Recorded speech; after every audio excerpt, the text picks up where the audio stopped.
Alors, une troisième question. C'est une question à propos de la hauteur des obstacles.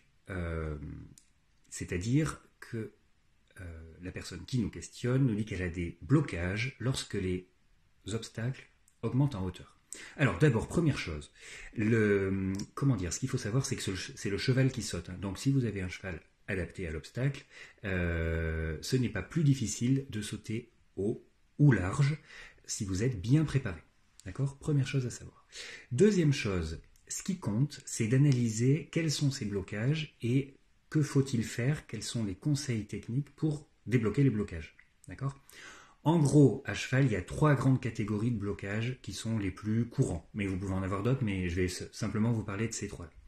Le réflexe de préhension. Vous savez qu'on est des primates et qu'on a le pouce opposé. Donc quand on a peur, quand on est stressé, on a tendance à serrer les poings.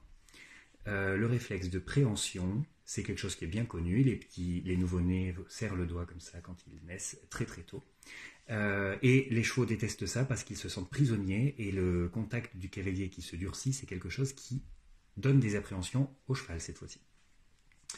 Deuxième réflexe dont il faut essayer de se débarrasser, c'est le réflexe fœtal. C'est le fait de se mettre en boule, de vouloir se recroqueviller comme si on voulait rentrer dans le ventre de sa maman pour se rassurer quand on a peur. Là, le problème, c'est que les articulations qui font le liant du cavalier sont paralysées dans ces cas-là. Et ça, c'est un vrai problème pour continuer à accompagner le cheval au moment des sauts. Et enfin, c'est la perte du regard panoramique. Quand on est stressé, on perd le regard panoramique. Ça, c'est quelque chose qui est beaucoup dit par Michel Robert, et je pense qu'il a vraiment raison. Le regard panoramique, c'est le fait d'englober tout l'environnement avec son regard et de ne pas fixer un point précis.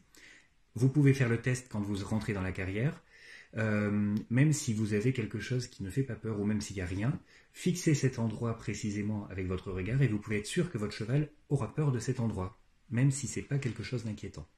Le regard panoramique, c'est très important parce que ça permet d'englober la globalité et en général, on a une meilleure gestion des zones d'abord quand on utilise le regard panoramique. Maintenant, comment faire du coup pour dérouiller ces blocages ? La technique qui pour moi marche le mieux et que j'essaye d'utiliser avec les élèves, c'est la technique du body scan. C'est-à-dire, à plusieurs moments, quand vous êtes dans votre détente ou bien n'importe quand vous montez à cheval, essayez de faire des petits scans de votre corps en entier. On peut commencer par exemple par le bas et voir si toutes les articulations fonctionnent bien.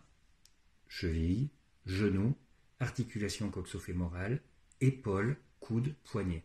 Vous pouvez même exagérer un petit peu les mouvements, ça vous permettra de donner la fluidité. Ça, c'est pour le réflexe fœtal.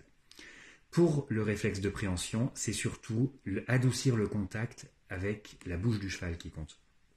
Essayez d'avoir un contact moelleux et retrouver ce contact moelleux en demandant par exemple à votre cheval d'étendre un petit peu sa ligne du dessus et de faire une petite extension d'encolure. Ou bien au moment des sauts, brosser la crinière pour avoir la sensation, pour que votre cheval se sente libre au moment du saut. Dernière chose, la perte du regard panoramique, le regard lointain. Donc quand on est en ligne droite, regard lointain. Quand on aborde un obstacle, regard lointain. On évite de fixer forcément le pied de l'obstacle, on regarde loin. Et puis quand on est sur un cercle, toujours anticiper avec le regard au moins d'un diamètre opposé. Voilà, 3 petites astuces qui peuvent débloquer quand on a un peu peur de la hauteur en parcours. Donc je vous les répète rapidement. Pour vaincre le réflexe de préhension, adoucir le contact, accompagner bien la bouche du cheval. Pour vaincre le réflexe fœtal, faire un scan de toutes ses articulations. Et pour la perte du regard panoramique, regardez loin et quand on est sur un cercle, toujours anticiper d'un diamètre opposé. Merci beaucoup.